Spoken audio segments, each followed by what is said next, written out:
Good morning, everyone. Welcome to Unity Radiant Light. It is Sunday, June 11th, 2023, and today we're going to be talking about being radiantly human, what that means.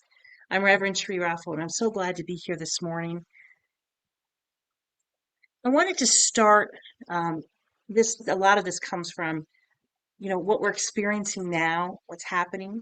I also wanted to start because over the last week and a half, I had the opportunity to go to Sedona, Arizona, and attend the Summer Light Conference. And it's with the Cryon Group, and it's about science and spirituality. And I try to go every year. In the years we had the pandemic, we had them online. I'm just so inspired and amazed at the things that are happening, the things that the people that are there. This year, I noticed there were 600 of us there from 19 countries, over 19 countries, and about a third of them were probably the Generation Z, which they're in their 20s, older people in 30s. There's a growing interest in the spirituality. People are looking, they're seeking, they're feeling radiantly human. We say, what does that mean? Well, ask the question, why am I here this morning? Well, is it because we're seekers? Yes, I think also we're also seeking company of others who are asking the same questions. I think we can all agree that the earth is changing. And a lot of people say to me, yes, yes, the apocalypse is here. Things are really tough. We're having such a hard time because the appearance, in some ways, can be that things seem to be falling apart. But is that really the truth? Are we seeing everything that we should be seeing? And I would have to say, in my opinion, the earth is changing and it's not for the worse. Yes, there are things that are happening and they're really uncomfortable because in order for us to move forward, for humankind to raise up in vibration, we have to address some of the things that have been below the surface. And some of those things can be pretty ugly. But while we're tilling the soil and they're rising to the surface, it may feel bad, but at the same time, it's an opportunity to heal them. So we don't have to push them back down, creating disease. We can allow it to come to the surface and heal. And with the consciousness, the higher consciousness, this is what's happening. And I would suggest, and one of the things that one of the speakers at the conference suggested, said, yes, we want to know what's happening in the world, but they said maybe not watch the live news anymore. Maybe read the news. And I agree with that. And I pull back and I read something called allsides.com. And it's a great source because when I get two emails a day, talks about the things that are happening, the headliners. You can look up other things, but it gives you more of a neutral approach, and then it gives you sections from the right, from the center. So if you're in the center, from the right and from the left, and gives you the perspective so we can understand each other more. It's not because what's happened, and the reason everything's so uncomfortable is because everybody's digging in and they're saying, well, if you don't agree with me or think the way I do, you're wrong. And a lot of people are saying, not only are you wrong, but the world's coming to an end, which is not the case.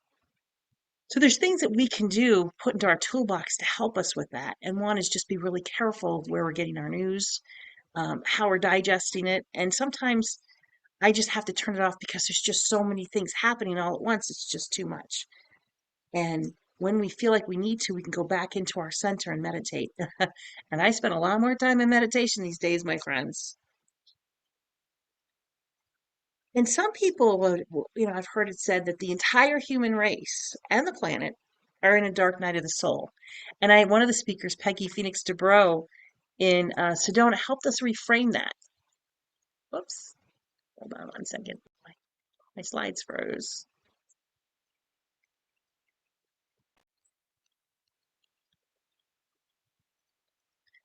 So instead of saying it's the dark night of the soul, we can say it's the phoenix rising from the ashes, right? Yeah, everything feels like it's in ashes, but the choice is ours. Are we going to just let it consume us in a way that everything stops? Or we can allow it these ashes be the phoenix rising? the truth and the goodness coming out of that. And I say, let's call it the Phoenix Rising. We go back, and one of the things I've done a lot of research and trips, and I'm making more trips coming up to Hawaii this year and then Alaska next year to study with the indigenous, study what the teachings are. And what I find, I know I've said this frequently, is that teachings go back and they're very, very similar to where the origins of the earth are, and the prophecies. And we know that the prophecies, and even in the mystery schools, prophecies about this big change coming is about now. We're in it. And the Hopi prophecy says, when the earth is ravaged, the animals are dying, a new tribe of people shall come unto the earth, from many colors, classes, creeds, and who by their actions and deeds shall make the earth green again. They will be known as the Warriors of the Rainbow. Well, it's the perfect month to talk about the Warriors of the Rainbow, right? Too, because it's Pride Month. So I love that. That's why I use this one. Because they're talking about a new tribe of people. They're not talking about one race. They're not talking about one sexuality. They're not talking about one belief system. It's a tribe from everywhere. And we are that tribe. We're part of that. This is the new earth that's coming. And we know we're in the center of something that's been very intense. We chose to come here now because we know that we come in with a purpose. So we are that tribe. We are the ones. And I'm going to read a little bit more about the rainbow prophecy, the rainbow warriors, the rainbow prophecy, because it tells us a little bit more about what's happening. And what I found is across most of the indigenous that I've studied so far, very similar prophecies. There'll come a day when when people of all races, colors, and creeds will put aside their differences. Yay. They will come together in love, joining hands in unification to heal the earth and all her children. They will move over the earth like a giant whirling rainbow, bringing peace, understanding, and healing everywhere they go. Many creatures thought to be extinct or mythical will resurface at this time. Bring on the rainbows and dragons and the mermaids. I'm happy they're coming back. The great trees that perished will return almost overnight. All living things will flourish, drawing sustenance from the breast of our mother, the earth. The great spiritual teachers who walked the earth and taught the basics of the truth of the whirling rainbow prophecy will return and walk amongst us once more, sharing their power and understanding with all. We will learn how to see and hear in a sacred manner. Men and women will be equals in the way the Creator intended them to be. All children will be safe anywhere they want to go. Elders will be respected and valued for their contributions to life. The wisdom will be sought out. The whole human race will be called the people, and there will be no more sickness and hunger forever. This is the Navajo Hopi prophecy of the whirling rainbow. Wow. That means a lot of change is coming. We're in that midst of change. And right now, it doesn't feel like all people are going to walk together, but it is happening. There are people, we're not seeing them so much on the news, but the people are coming together and we're awakening. It's not about us learning new things because you see, we already know these things. It's inside of us. It's about us opening ourselves up and saying yes to remembering who and what we are. That is the most important thing we can do here. And it's about becoming radiantly human, not a human that believes that we've believed I'm a sinner, I come here, I'm dirty, all these things and all these old ideas. It's time for them to move aside and for us to remember who we are. You are part of God. So how can you be anything less than magnificent? Can't happen. Doesn't exist. So what has to happen now is we have to understand that we have to choose to believe it and then be radiant. Because when we know who we are, everything changes. Matt Kahn was one of the speakers at the conference I was at, who's amazing. I highly recommend him. But he had a lot of he's really teaching about love. One of the things he says is you're learning to be nourished by the love you give. not by the validation offered in response to your giving. So when someone says, well, I'm not feeling loved right now, or this person did this or did that, that's okay. Their response isn't about who you are. You're being nourished because of the love you give, because you know who and what you are, and also you know who and what they are. So in this radiantly human, yes, it can hurt when someone says something, unkind to you. Absolutely. I'm not saying that we should just be okay with that, especially if we need to set boundaries with people. It doesn't mean that we're less than or they're less than. There have to be boundaries in our lives. But we also have to understand that it's up to us to nourish people through love and respond through love. And if someone's particularly unkind, we can choose not to have them in our lives. Doesn't violate any principle. It's just that's self-love. Matt also says you attract what you judge until you no longer judge what you attract. So if we have people come in our lives and we're really judgmental over them, then we're attracting more of that. We have to let that go, and we can let the people go, and we can stop judging. It's just where we are today.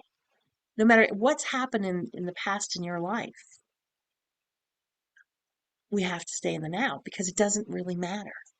If we start adopting these principles, we will attract different people in our lives. When I have something that shows up in my life and it shows up more than once, and if it starts to happen frequently, then I don't look at them to blame them. I have to look at myself and say, where am I that that's here in my life? And it's not about judgment for me. It's about taking a temperature. It's about taking a check and saying, okay, where am I right now? Maybe I don't want to judge that or attract more of that in my life because that doesn't feel very good. It helps us kind of measure where we are.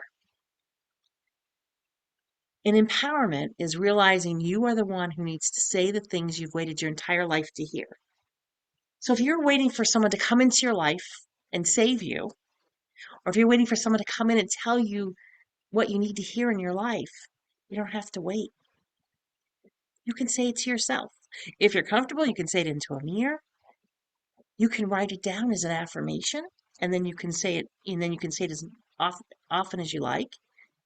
But empower yourself today. You're the one that you've been waiting for. So empower yourself. Bring these messages and affirmations to you, particularly if you're working in healing, you want to attract prosperity, all the things you want. You don't have to wait for someone to say that. You don't have to wait for someone to offer you the job. Offer it to yourself. Believe it.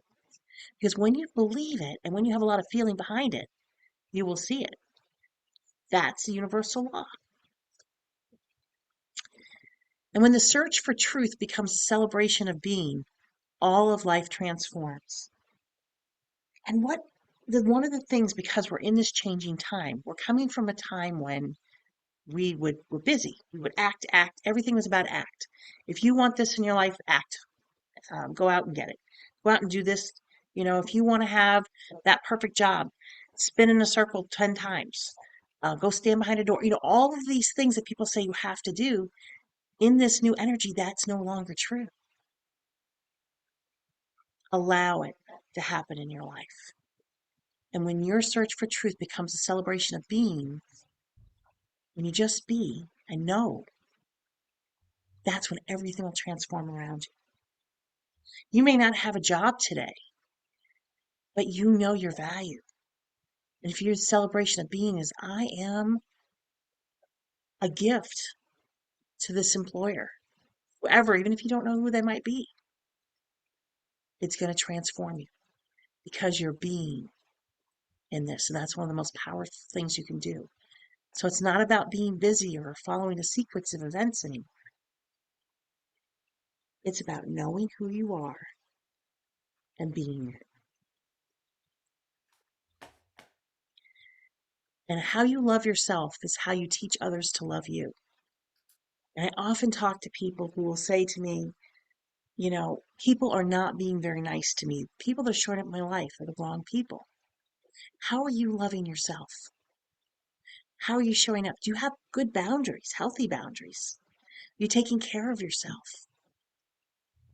Because if you're running yourself ragged, and I'm not going to say that I'm not guilty of this a lot, because as a minister we can get so busy and forget to take care of ourselves. I have to bring myself back to this one myself. And remember, how are you loving yourself? Are you loving yourself through self-care? Are you eating well? Are you loving yourself by going and exercising and being outside, doing the things that you love? Because when you do that, you're showing others your value and you're teaching them how to love you. One of the things that I keep hearing about every time I turn on the news or the internet is disclosure. We need disclosure of all of these things because there's so many secrets out there. There's all these things that are happening. And one of the things that Matt Kahn said to us last week that I just thought was so profound is he said, disclosure. There's only one thing you need to know. It's the most important thing. And from there, everything else will work itself out. Is behold, the kingdom of God is within you. We're not looking out here for it. We're not looking to other people to validate it. When we know that kingdom of God, that God is in every cell of our body and our being, and in every person's. This is our second unity principle. It changes everything. Think about that. A world that people talk about, a world that works for all. It's part of our mission statement with unity. If we understood who and what we are, that this kingdom, God is within us and with every person we deal with, how would we talk to each other? How would we allow people in our lives to behave? It's okay, they can continue to behave that, but they don't have to be in my life anymore. But if they truly understood the God within, how would they behave? What would our legislation look like?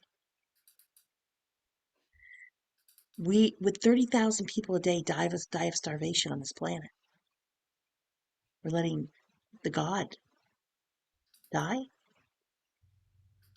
That one truth is really the only disclosure that we need.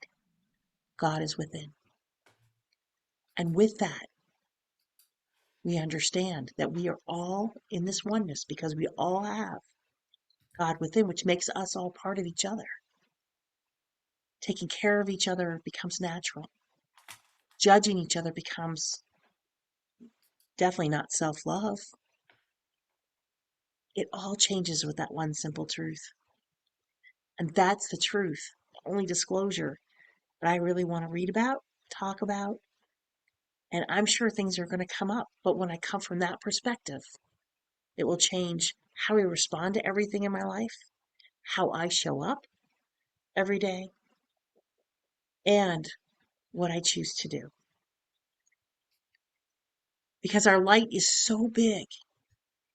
We've been taught to believe that we're here and we're dirty, we are in this classroom, and then we're making all these mistakes. And some of us have been taught that if we make the wrong decisions, we're going to burn for it. All of these judgments, all of these things has diminished our light. But in our own eyes, because when we unveil the truth and we look at what's truly there, our light is so big.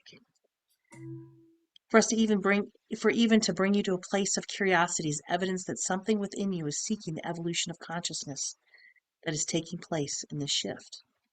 You're here, you're seeking for a reason, because you know that there's a deep truth out there and you're understanding it and you want to be with other seekers. But we want to expand this truth, live from this truth, and everything will shift. So no matter what's happening around you, take care of yourself. When you are balanced, all things will be gradually added to your life, and the things you have asked for will occur. So when we ask the question, what's the first thing to do in the shift? We need to go within. We don't need to stay within. We need to go within and balance ourselves, take care of ourselves, really start to understand and let our consciousness expand, let the vibration go up. Because in this oneness, it's going to impact everybody, right? So if we allow that to happen and we share that with each other, we're going to see it happen very quickly around us. That's one of the most important things that we can do. We ask the question, may I have the courage today to live the life I would love, to postpone my dream no longer, but do at last what I came here for, and waste my heart on fear no more. One of the things about the society that we live in is there's a lot of things out there and are designed to scare us so that we live in fear, so that we live in anger. And those are all the things that we need to let go of as this light, to allow this light to shine so brightly from within us. Yeah, some of the things that we see are upsetting. I'm not saying, you know, to not address that, because there's things that are happening that are going to need to be addressed. The question is, what consciousness are we going to address it from? Higher consciousness, a shifted consciousness. That is the question. And just kind of take inventory this week of where you're reacting from. And if you feel yourself really angry or really upset or fearful, that's a good time to stop, to breathe. Because when we breathe, that helps us relax a little more. And just say, where am I coming from right now? Do I have the courage to shift this and to live this life in a higher vibration? And from that higher vibration, how am I going to respond to this fear or this act that we see that may cause anger? And you'll see that shift happening very quickly. You're here for a reason, not just at this Sunday service today, but you've chosen to come here during this time to be part of the shift. You have been actually anointed for service. So the question you want to ask yourself is, well, what service am I here to provide? What is it that makes your heart sing? Where do you feel the most like you can make the biggest difference? And just because it's one thing today doesn't mean it's going to always stay that way, because we're constantly shifting. We're anointed for service. So engagement is a very big part of this process. And what that means is that if we're hiding because, we are tired, that's okay. Go be rejuvenated. But we're anointed for service during this time. Your light's shining so brightly that you want to engage it with others, because that's going to help the planet through this shift. And in deciding what that service is for you, you want to do what makes your heart sing. What's important to you? It's a wonderful time to, teach others. It's a wonderful time to just be, and be an example for others.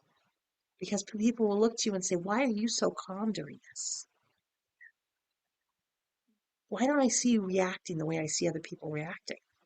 It could be just so simple to just be. We know that divine source is our source. This is what we're drawing from. This is love. This is a new kind of love that we're sitting with, opening our consciousness to. We're not waiting for someone to come and save us, because we know in that love is the answer to all things. And are we going to be uncomfortable? Chances are we are, because we're going to see things that we really don't like. During this tilling of the soil, may bring up some things that are just um, uncomfortable, even horrific. So as we navigate that, we know that we're anointed for this service, that we're here, and through our breathing through it, the consciousness of it, and love, we can heal anything. So I want to say, this is an exciting time for us. It is, yes, disturbing, but there's so many things. When I sat in that conference, and time after time, They address the things that, are fearful to us today. Before I went, I saw all the articles and television stories, news stories on AI. And the scientists, the answer was, yes, we need to be responsible with it. But we also know it's not a bad thing. It's a thing that can help us. It's what brought us to be able to meet during the pandemic because we had Zoom. We had these things in place. It's the things that are going to take us back out to space and beyond our galaxy.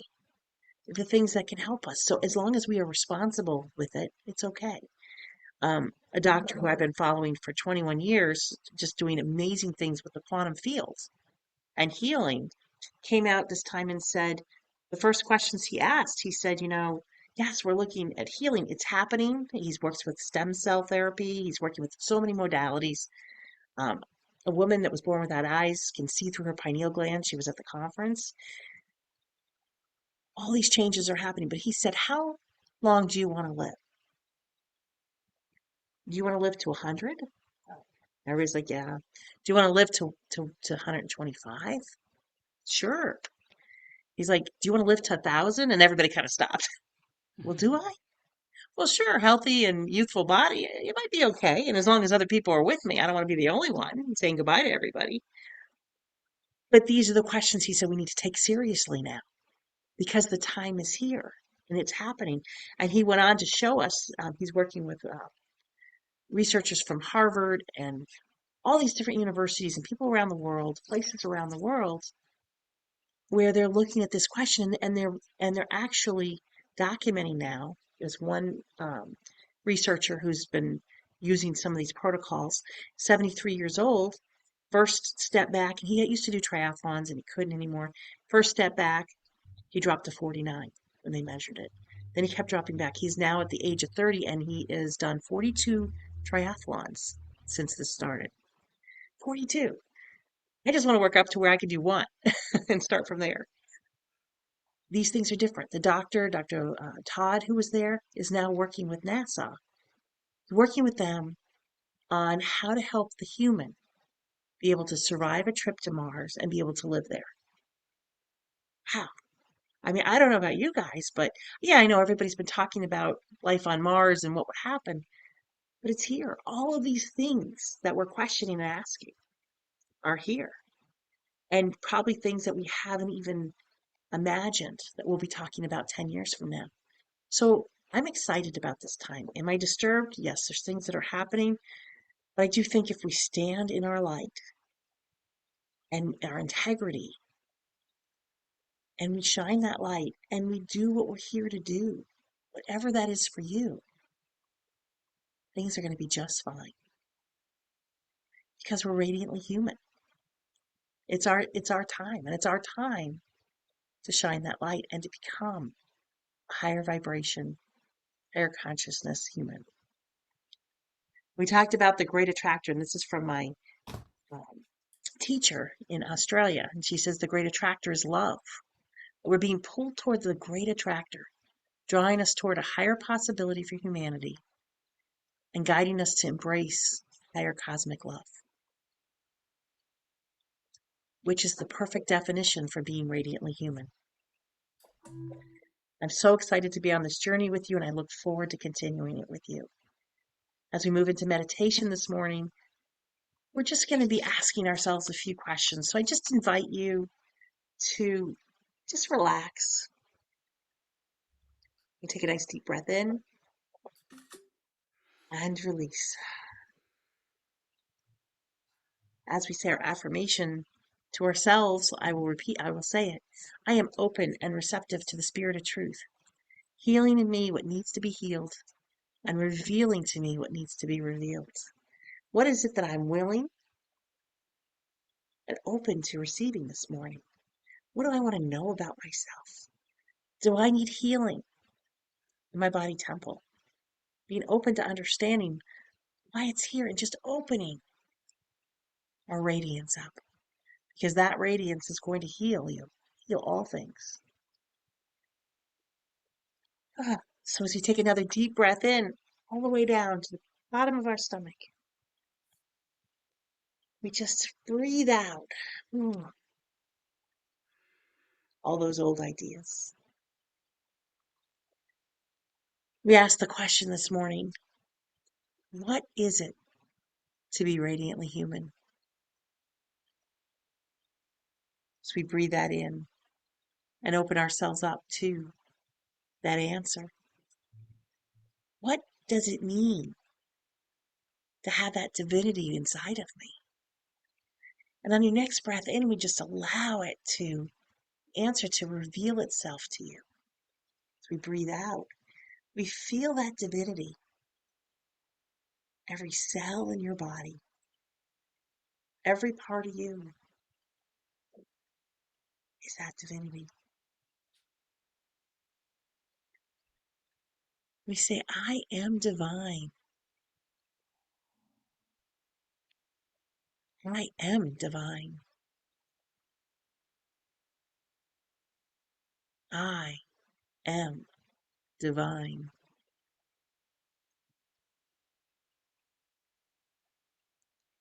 What's revealed and, and what's said here changes every paradigm of being human on this planet because it allows ourselves, and where we feel shadows or darkness, the light just starts shining through.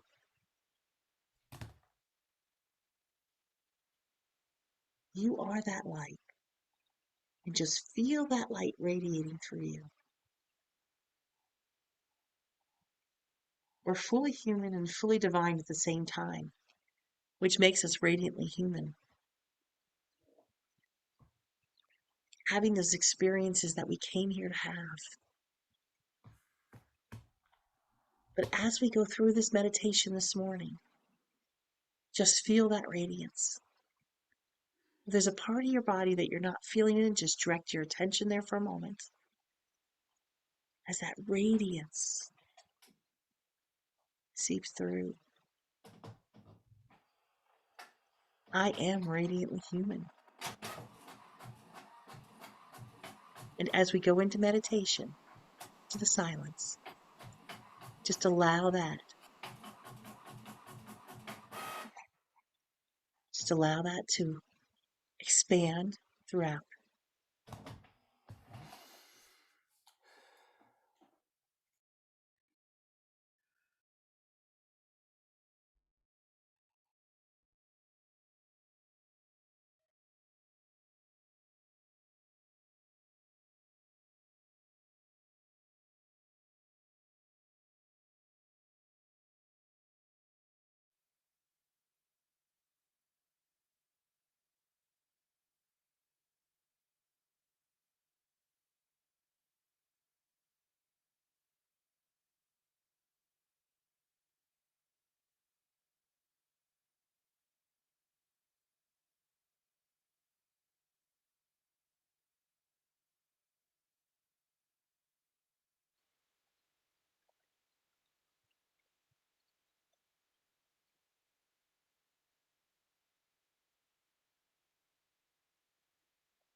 As we feel that radiance, joining up with others in our group and beyond, it's just shining across and through and outside of this planet.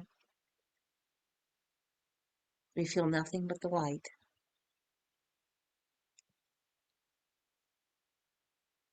As we come back with and we see the realization, understand the realization that divine source is the idea that no person, place, or thing is your salvation. Only love itself. Be the love. Feel that love. You can trust the universal storehouse that is your foundation of all by opening your Akashic records. These are our memories, this lifetime and others. Opening up to the time where we understood fully that we are love.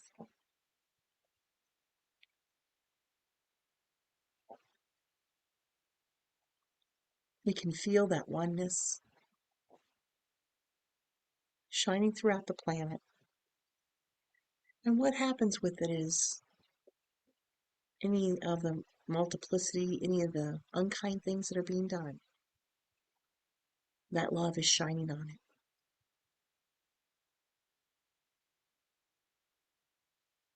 helping to transmute these things to love.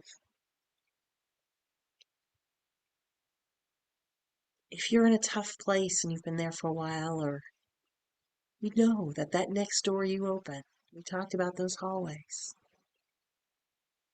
it's at the right time and the right place, and that light is shining on it right now. And as we say this prayer to close, we say, Divine Beloved, allow me to give with complete ease and abundance, knowing that you are the unlimited source of all. Let me be an easy conduit for your prosperity. Let me trust that all my needs are always met in amazing ways, and that it's safe to give freely as my heart guides. And equally, let me feel widely open to receiving. Allow your heart to be open to receiving because you are worthy. May I know my own value, beauty, and worthiness without question. Let me allow others the supreme pleasure of giving to me. May I feel worthy to receive in every possible way. Change me into the one who can fully love, forgive, and accept myself, so that I may carry your light without restriction. Let everything that needs to go, go. Let everything that needs to come, come. I am utterly your own. You are me. I am you. We are one, and all is well. And so it is.